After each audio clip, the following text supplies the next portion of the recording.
여러분, 1만 2천 명의 최정예 용사들이 완전 무장을 하고 어느 평화로운 마을로 진군하는 걸 한번 머릿속에 그려보시겠어요?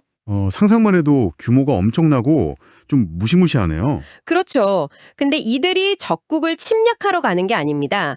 자기들의 동족, 그러니까 평범한 이웃들을 몰살시키러 가는 길이에요. 와, 도대체 왜 동족에게 그런 끔찍한 명령이 떨어진 건가요? 이게 진짜 믿기 힘드시겠지만 이유는 단 하나입니다. 술김에 혹은 화가 나서 뱉어버린 자신들의 그 성급한 맹세가 만든 법적 허점을 메꾸기 위해서죠. 아, 벌써부터 뭔가 아주 귀귀한 느낌이 드는데요. 네, 오늘 저희가 심층 탐구해 볼 자료가 바로 고대 인류의 가장 어두운 도덕적 재난 현장을 담은 사사기 21장입니다. 종교적이나 정치적 입장은 다 내려놓고 이 텍스트에 담긴 인간 본성을 객관적으로 펼쳐볼 겁니다. 좋습니다. 이 기록이 표면적으로는 종교 문헌의 일부지만 사실 안을 들여다보면 맹목적인 규율에 갇힌 집단 심리가 얼마나 파괴적으로 변할 수 있는지 보여주는 아주 엄청난 인류학적 텍스트거든요. 맞아요. 이야기의 시작점인 베델이라는 곳의 분위기부터 살펴보면 상황이 얼마나 기이한지 바로 알 수 있습니다. 네, 해가 뉘엿뉘엿 지고 있는 베델 제단 앞이죠. 수많은 이스라엘 백성들이 주저앉아서 그야말로 대성통곡을 하고 있어요. 어찌하여 이스라엘 중에 한 지파가 없어지게 되었나이까 이러면서 막 피눈물을 흘리잖아요. 그 이스라엘 12지파 중 하나인 베냐민 지파라는 혈족 자체가 완전히 사라질 위기였으니까요. 내전의 결과로 베냐민 지파 남자가 겨우 600명밖에 안 남게 된 상황이었거든요. 형제 지파가 멸망할 위기니까 사실 우는 건 당연해 보일 수 있습니다. 네, 막 신 앞에서 번제도 드리고 극심한 슬픔을 표현하죠. 거죠? 아, 철저히 자기들 스스로 만든 맹세의 덫 때문이라는 말씀이시죠? 정확합니다. 이스라엘 백성들이 내전 초기에 미스바라는 곳에 모여서 아주 강력하고 돌이칠 수 없는 맹세를 해버렸거든요. 맞아요. 우리 중에 누구든지 딸을 베냐민 사람에게 아내로 주지 않겠다. 이렇게 선언했죠. 베냐민 지파가 저지른 범죄에 분노해서 그들의 씨를 말려버리겠다는 아주 감정적인 맹세였어요. 그런데 막상 전쟁이 끝나고 살아남은 남자가 600명뿐이라는 현실을 마주하니까 갑자기 현실 자각 타임이 온 겁니다. 이러다 베냐민 지파가 아예 멸종하겠는데, 이스라엘을 이루는 기둥 하나가 무너지겠는데? 이렇게 된 거죠. 고대 이스라엘에게 12지파라는 숫자는 그냥 행정구역이 아닙니다. 우주의 질서이자 신이 부여한 완전한 국가적 정체성 그 자체였거든요. 지파 하나가 사라진다는 건 세계관 자체가 붕괴되는 거나 마찬가지였겠네요. 네, 그래서 베냐민 지파를 다시 살려내야만 한다는 강박에 사로잡힙니다. 대를 잇게 하려면 그 600명에게 아내를 구해줘야 하니까요. 근데 여기서 꽉 막혀버리는 거잖아요. 딸을 주지 않겠다고 이미 신 앞에서 맹세를 해버렸으니 말이죠. 저는 이거 보면서 현대인들은 아마 이렇게 생각할 것 같더라고요. 어떻게 생각할까요? 아니, 화가 나서 좀 심하게 말한 건데 상황이 심각해졌으면 그냥 우리가 너무 성급했다, 맹세 취소하자 하고 딸들을 보내주면 되는 거 아닌가 하고요. 아, 현대적인 관점에서는 그게 아주 합리적이죠.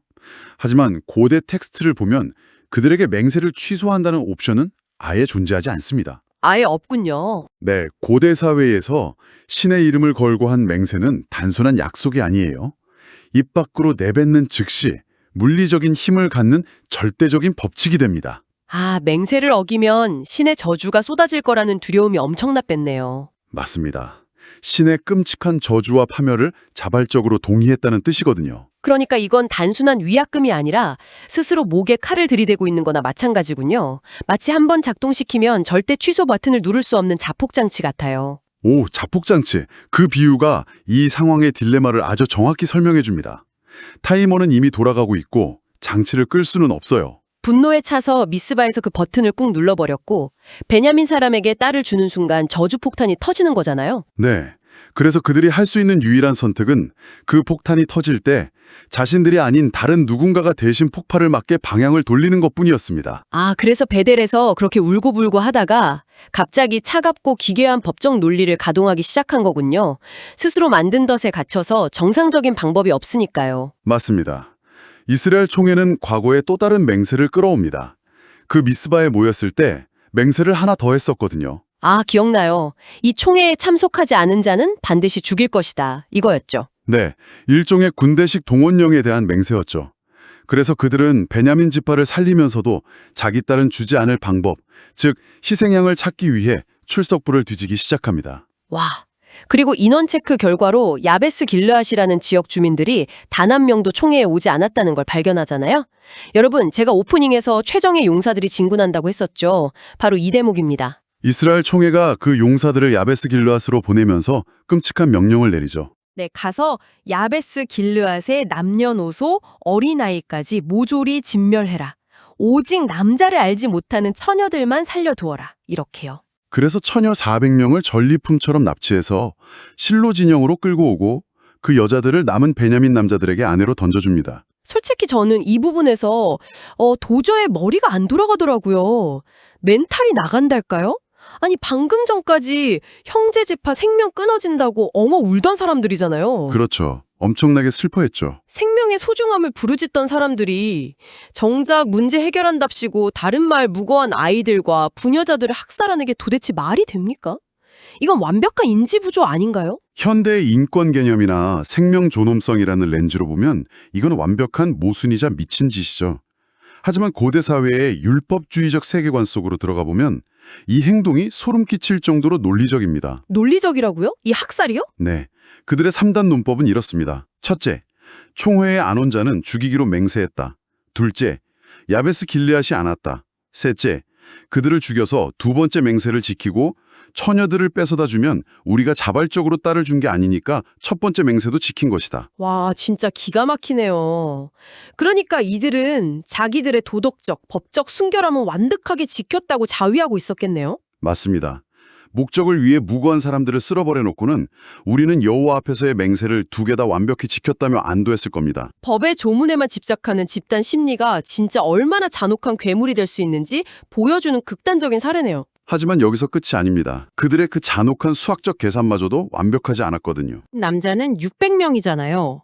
200명이 아직 부족합니다. 네, 피바람을 일으켰는데도 문제가 완전히 해결되지 않은 거죠. 이 200명에게 아내를 못 주면 또 베냐민 지파 보존이 실패하니까요. 게다가 누군가 불쌍해서 자기 딸을 주면 첫 번째 저주가 또 발동되고요. 이스라엘 장로들이 다시 패닉에 빠질 수밖에 없었겠네요. 그래서 피를 피로 씻던 첫 번째 해결책이 실패하자 이번에는 훨씬 더 교활하고 기상천외한 두 번째 꼼수를 생각해냅니다. 이번엔 사기와 법적 허점을 이용하죠. 실로의 포도원 사건이죠. 장로들이 매년 실로에서 열리는 종교 축제를 이용하려고 치밀한 작전을 짜잖아요.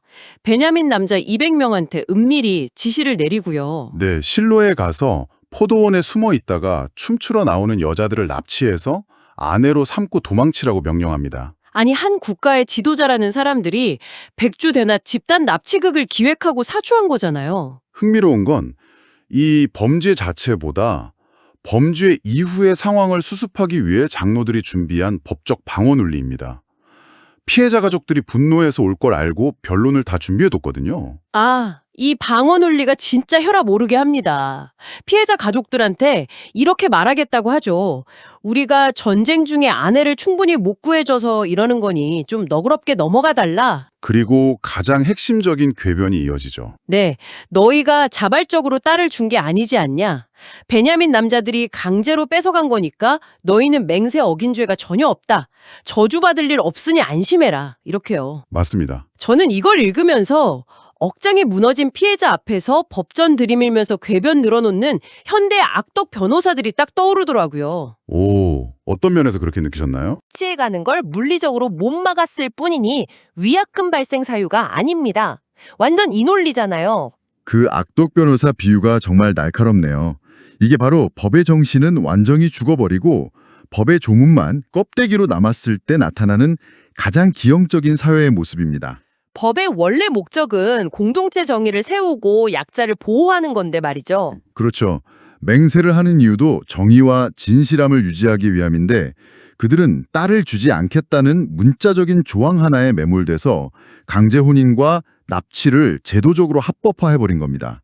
신의 진노를 피하려고 법대도리는 지켰다고 우기면서 정작 신이 가장 혐오할 만한 무자비한 악행은 스스럼 없이 저지른 거네요. 네, 극단적인 율법주의의 타락을 아주 적나라하게 보여주는 부분이죠. 결국 베냐민 자손들은 장로들 시나리오대로 포도원 납치극을 벌이고 자기 땅으로 돌아가 상업을 재건합니다. 근데 이어지는 장면이 더 소름 돋아요. 어떤 장면이죠?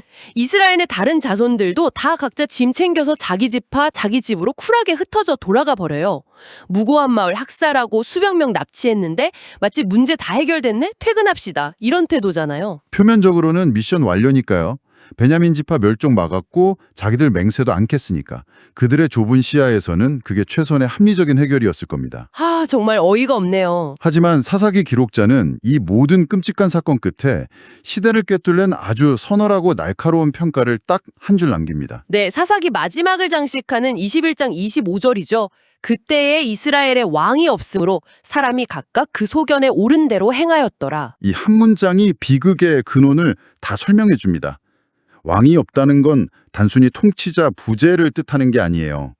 사회를 지탱할 객관적이고 절대적인 도덕 기준이 상실됐다는 뜻입니다. 곰곰이 생각해보면 이스라엘 백성들은 단 한 번도 자기들이 나쁜 짓을 한다고 생각을 안 했을 것 같아요. 베냐민 징벌 맹세할 때도 옳다고 믿었을 거고 학살을 할 때도 합리화했겠죠. 납치를 기획하면서도 지파 보존을 위한 어쩔 수 없는 옳은 선택이라고 스스로를 정당화했을 겁니다. 철저히 자신들의 소견에 옳은 대로 행동한 거죠. 아, 진짜 무서운 경고네요. 보통 우리는 악당들이 악의를 품고 범죄를 저지를 때 사회가 무너진다고 생각하잖아요. 맞아요.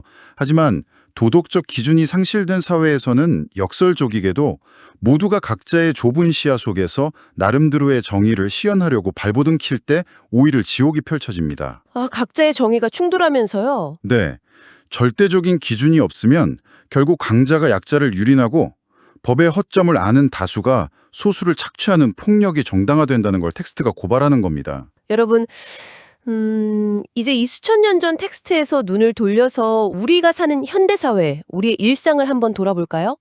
이게 그냥 그들만의 미개한 과거사일 뿐일까요? 아주 의미 있는 질문이네요. 우리는 종종 이 이스라엘 장로들처럼 행동하지 않습니까?